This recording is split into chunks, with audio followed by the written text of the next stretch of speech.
पूर्वी लद्दाख में line of actual control यानी एलएसी पर भारत और चीन में तनाव बढ़ा है। कल रेजांगला के मुखबरी इलाके में चीन ने घुसपैठ करने की कोशिश की, जिसे भारतीय सेना ने नाकाम कर दिया।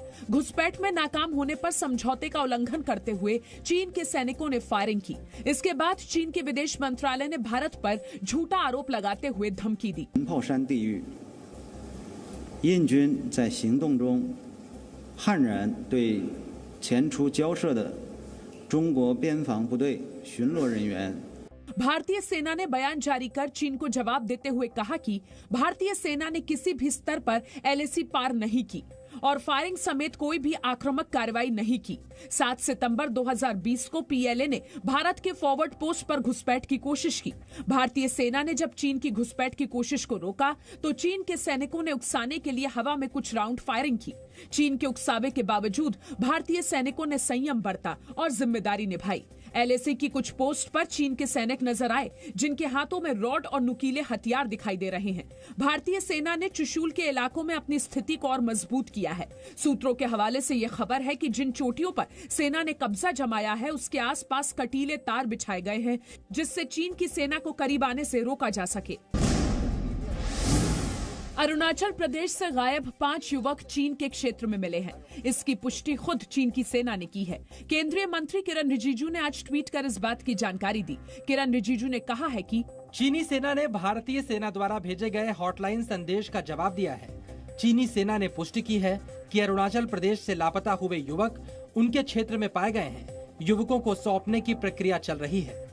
अरुणाचल प्रदेश से कांग्रेस विधायक निनोंग इरिंग ने दावा किया था कि चीन की पीपल्स रिपब्लिक आर्मी ने भारत के 5 युवकों को अगवा कर लिया है। विधायक के दावे के बाद भारतीय सेना की ओर से इस बारे में चीन की सेना को शिकायत की गई थी।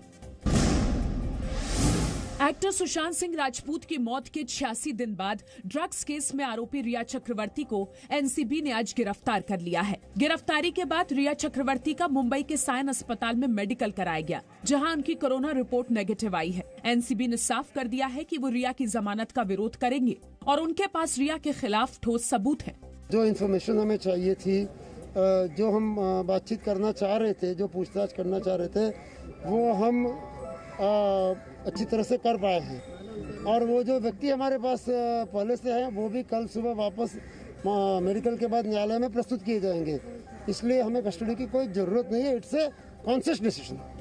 रिया को वीडियो कॉन्फ्रेंसिंग के जरिए कोर्ट में पेश किया गया, जिसके बाद कोर्ट ने 21 सितंबर तक रिया को 14 दिनों की न्यायिक हिरासत में भेज दिया। रिया चक्रवर्ती पर ड्रग्स लेने, सुशांत को ड्रग्स देने सहित कई गंभीर आरोप हैं, जिस मामले में नारकोटिक्स कंट्रोल ब्यूरो उनसे लगातार 3 दिन से पूछताछ कर रहा है। रिया चक्रवर्ती को आज लगातार तीसरे दिन एनसीबी ने पूछताछ के लिए बुलाया था और आज 3 घंटे की पूछताछ के बाद रिया को दोपहर एनसीबी ने गिरफ्तार कर लिया। रिया की गिरफ्तारी के बाद एनसीबी ड्रग्स मामले में कई और बॉलीवुड कलाकारों पर कार्रवाई कर सकती है। एनसीबी सूत्रों के मुताबिक करीब 25 बॉलीवुड कलाकारों की लिस्ट तैयार की गई है, जिनके नाम का खुलासा रिया चक्रवर्ती और उनके भाई शोभित चक्रवर्ती से अब तक हुई पूछताछ में हुआ है।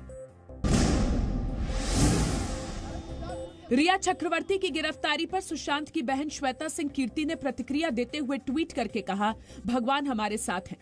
बिहार के डीजीपी गुप्तेश्वर पांडे ने कहा कि रिया के ड्रग पेडलर्स के साथ संबंध साबित हो गए हैं और एनसीबी के पास रिया के खिलाफ ठोस सबूत है। पूरा देश जानना चाहता है कि इसमें क्या हुआ। अब जब एनसीबी इसका इन्वेस्टिगेशन कर रही थी अपने मामले का, ड्रग पेडलर्स का, उसके साथ रिया जी के कनेक्शन का, तो कुछ न कुछ साक्ष्य आए होंगे, उसी के आधार पर गिरफ्तारी हुई होगी। रिया चक्रवर्ती के वकील सतीश मानशिंदे ने बयान जारी कर कहा कि रिया चक्रवर्ती को परेशान किया जा रहा है। 3 जांच एजेंसी मिलकर एक अकेली महिला को परेशान कर रही हैं। ये सिर्फ इसलिए क्योंकि उसने एक ड्रग एडिक्ट से प्यार किया, जो कई सालों से मानसिक बीमारी से पीड़ित था, जिसने प्रतिबंधित अवैध दवाओं और ड्रग्स के सेवन से सुसाइड किया। रिया के खिलाफ सुशांत को आत्महत्या के लिए उकसाने, धोखाधड़ी और आपराधिक साजिश रचने की धाराओं के तहत केस दर्ज किया गया है। अभिनेत्री कंगना रनौत और शिवसेना के बीच विवाद और बढ़ता जा रहा है।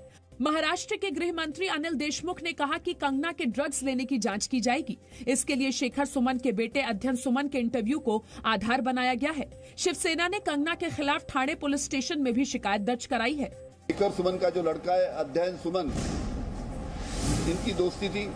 उसने बताया कि कंगना रनावत ये ड्रग लेती है और उसी प्रकार मुझे भी उन्होंने कई बार जबरन ड्रग देने की कोशिश किया। महाराष्ट्र के गृह मंत्री देशमुख के बयान पर कंगना रनौत ने जवाब देते हुए कहा है कि मैं मुंबई पुलिस और महाराष्ट्र के गृह मंत्री अनिल देशमुख के इस उपकार से बहुत खुश हूं। कृपया मेरा टेस्ट कीजिए, मेरे कॉल रिकॉर्ड्स की जांच कीजिए। अगर आपको ड्रग पेडलर से मेरा कोई लिंक मिलता है तो मैं अपनी गलती स्वीकार करूंगी और मुंबई हमेशा के लिए छोड़ दूंगी।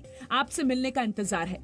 वहीं बीएमसी ने कंगना के दफ्तर पर नोटिस चिपकाकर 24 घंटे में जवाब मांगा है। कंगना के ऑफिस में किए गए 10 निर्माण कार्यों को बीएमसी ने अवैध बताया है।